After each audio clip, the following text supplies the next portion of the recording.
วัสดีค่ะพี่น้องค่ะวันนี้พัชชาจะพาพี่น้องมาทำนิ้วใบสีประยุกต์นะคะพี่น้องค่ะโดยการใช้ใบตองแก่นะคะทำนิ้วค่ะวันนี้พัชชาจะเข้าช่อประยุกต์นั่นแหละค่ะพี่น้องค่ะแล้วก็จะด้วยดอกรักว่ามันจะสวยไหมนะคะมันจะแตกต่างกันกับนิ้วโบราณไหมเนาะจ๊ะวิธีเลือกการทำนิ้วประยุกต์จากใบตองแก่พยายามที่สุดเลยคือการใช้ใบตองที่บางนะคะพี่น้องค่ะใบตองที่บางและฉีกให้เล็กๆไม่ต้องฉีกใหญ่ค่ะพี่น้องคะ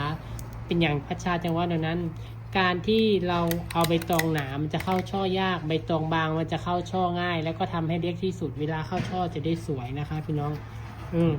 ทำให้เล็กๆไม่ต้องทำใหญ่ค่ะใบตองก็ฉีกเล็กๆเวลาเข้าช่อออกมามันจะสวยถ้าเราทำใหญ่แล้วใบตองมันหนาเวลาเข้าช่อมันจะเข้ายากค่ะนิ้วประยุกต์ค่ะพี่น้องคะเหมือนริบบิ้นนะริบบิ้นจะเข้าง่ายกว่าใบตองเพราะว่าริบบิ้นจะบางนะคะแต่ถ้ามือใหม่ริบบิ้นก็จะเข้ายากสำหรับมือใหม่เพราะมันลื่นแต่คนที่เป็นแล้วนะถ้าเทียบกันริบบิ้นกับใบตองถ้าถามพัชชานะนิ้วริบบิ้นจะเข้าง่ายกว่าเพราะมันมีความบางกว่าใบตองนะคะพี่น้องคะง่ายบอกคะการห่อนิ้วโบราณนะคะพี่น้องคะเดี๋ยวการเข้าช่อพัชชาจะถ่ายให้ดูอีกครั้งหนึ่งนะคะวิธีเข้าช่อใบสีตอนนี้กำลังจะเปียยอดอันนี้คือยอดแม่ใบสีนะคะใบสีประยุกต์นะคะพี่น้องคะพัชชากำลังเปียม้วนนิ้วใส่เข้าไปก่อนค่ะม้วนนิ้วใส่เข้าไปแล้วก็เย็บลงไปการเปียยอดนี่พี่น้องคะจะเปียยาวเปียสั้นก็ได้หมดเด้อบ่ผิดเด้อค่ะแต่สำหรับตัวพัชชาแล้วพัชชาไม่ชอบ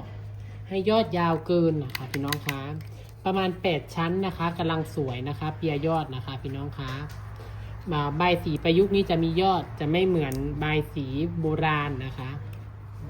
ถ้าไม่ใส่ยอดมันกับโบสวยใบสีประยุกต์มันเป็นแนวเป็นแนวนั้นนะพี่น้องกระสีเสียงดังจังหน่อยเด้อพี่น้องเด้อรถข้าเจ้าไม่เฮ็ดถนนค่ะถนนหน้าบ้านเสียงกุ๊กกิ๊กกุ้งกิ้งเนี่ยค่ะ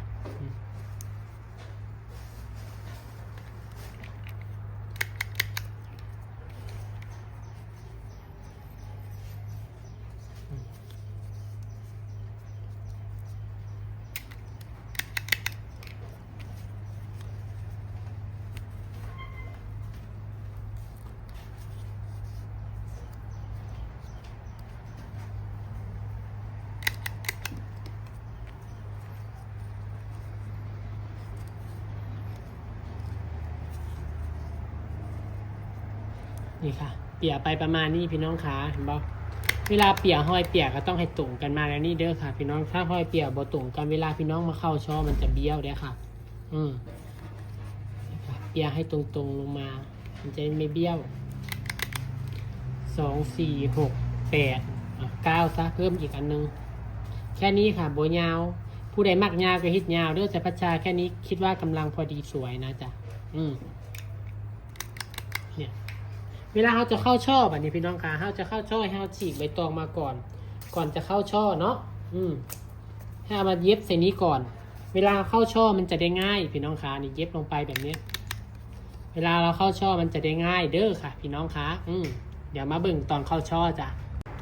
ตอนนี้พัชชาจะพาพี่น้องมาเข้าช่อใบสีค่ะพี่น้องคะ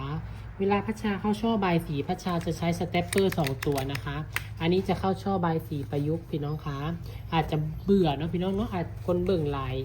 ต่อหลายเชื่อแล้วที่อันเบื่อนะพี่น้องคะอย่าเพิ่งเบื่อพัชชาเด้อพัชชาเข้าช่อประยุกต์แล้วพัชชาจะดอกรักให้ดูว่าจะสวยไหมนะพี่น้องคะมันจะสวยเหมือนแม่โบราณไหมเวลาดอกรักเนาะค่ะนะใบตองแตกเสียงรถเด้อพี่น้องจ๋าเสียงรถกับสีด่างจักหน่อยค่ะใบตองแตกแบบนี้เขาต้องเปลี่ยนใบตองใหม่ค่ะนี่ค่ะเรียงกันลงมาการเข้าช่อประยุกต์ถ้าจะให้สวยช่อต้องอวบอ้วนนะคะพี่น้องคะถ้าช่อไม่อวบอ้วนเมี้ยวอย่าวุ่นวายลูกแมวก็อุ่นอวบกับพุ่นกันเถอะพี่น้องคะถ้าช่อไม่อวบอ้วนมันไม่สวยเวลาเข้าช่อพี่น้องคะนี่ค่ะใช้สเตปเปอร์เย็บด้านหลังเวลาเย็บด้านหลังให้เย็บต่ำๆจะเย็บขึ้นสูงถ้าพี่น้องเย็บขึ้นสูงแล้วใบตองจะล้างพอใบตองล้างแล้วก็จะแตกค่ะอันนี้คือเทคนิคของพัชชาเด้อบางคนเขาเจ้าก็ใช้สเตปเปอร์ตัวเดียวเย็บนะคะแต่พัชชานะบทนัดพี่น้องคะในการใช้สเตปเปอร์ตัวเดียวเย็บด้านหลังและก็ด้านหน้าพร้อมกันพัชชาก็เลยใช้วิธีนี้นะคะอันนี้ผู้ใดจะไปเฮ็ดตามก็ได้เด้อค่ะพี่น้องคะนี่ค่ะ วางปุ๊บลงไปแล้วก็เย็บ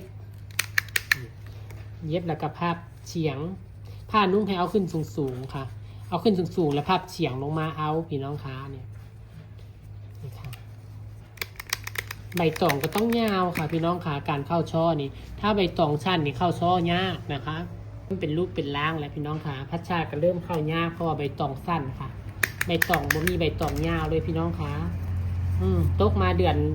1 เดือน 2แล้วใบตองก็อยากหายากเลยพี่น้องมันซอยนะใบตองสั้นเวลาเข้าช่อมันก็จะไม่ใหญ่เท่าไหร่ใบตองมันต้องยาวนิดนึงเวลาเข้าช่อมันจะได้สวยและก็จะง่ายในการเข้าช่อนะคะพี่น้องคะ